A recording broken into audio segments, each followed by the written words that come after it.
Hello friends, Namaskar. Let's discuss a numerical which is based on Kirchhoff's equation.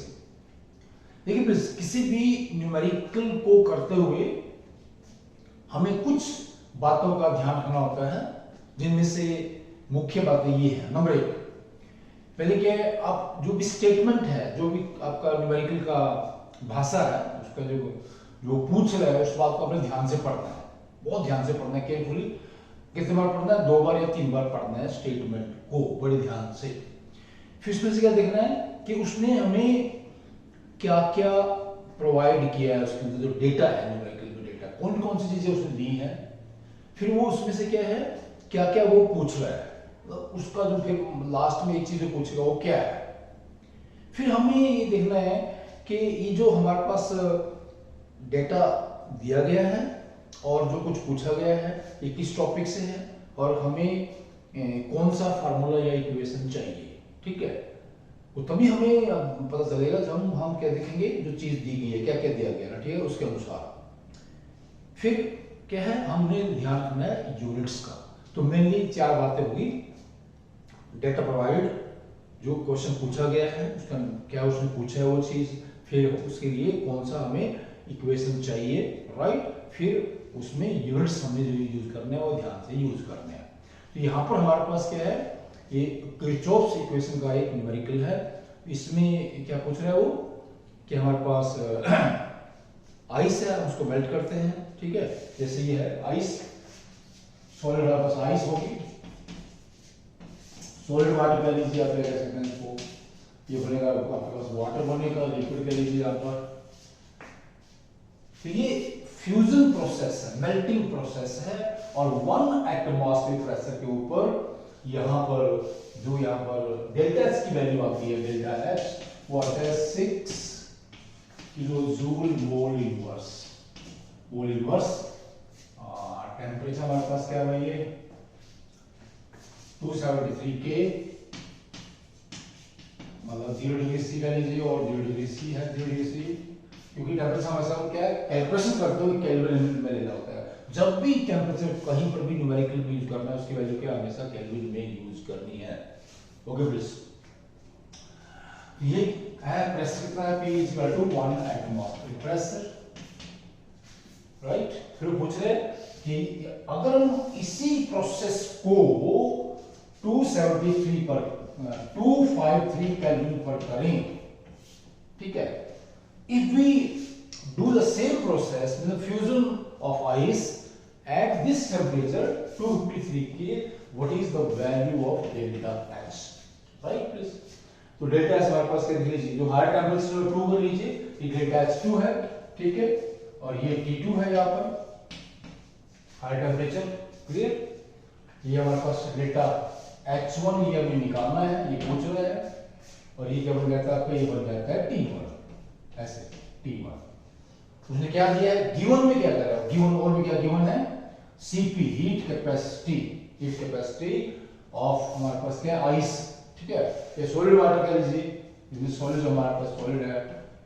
Okay, heat capacity दी गई है, ये दोनों ही दी गई है, एंड हीट कैपेसिटी यहाँ पर जो लिक्विड है, और हीट कैपेसिटी डेल्टा Cp हमें फिर निकालना पड़ेगा किसका, जो फाइनल स्टेट है वहां पर वाटर, ठीक है, जो Cp लिक्विड है, ठीक है, तो कितना है 74.5 जूल में लीजिए, ये ध्यान रखना है, ये जूल में दी गई वैल्यू, जूल पर डिग्री में भी होता साथ में, ठीक है, जूल पर डिग्री, और ये फिर क्या माइनस 37.3, राइट, ये वही वैल्यू है। ये डेटा हमारे पास क्या है भाई, Cp 37, ओके प्लीज 0.3, ये है 74.5 जूल के इनवर्स एंड जूल के इनवर्स, ऐसी वैल्यू आ रही है आपकी। तो ये सारा कुछ हमारे पास ये डेटा था। फिर क्या है, हमें पता है कि इक्वेशन क्या हुई, ये delta H2 minus delta H1 equal to delta Cp T2 minus T1, और सिंपल न्यूमेरिकल है ये। अब देख लीजिए, ये डेल्टा हमें निकालना है, डेल्टा H2 कितना है, ये 6 यहाँ पर क्या है, किलो जूल है वैल्यू डेल्टा H2 की, डेल्टा H1 इज डिजायर्ड, जो हमें निकालना है, कैलकुलेट करना है यहाँ से।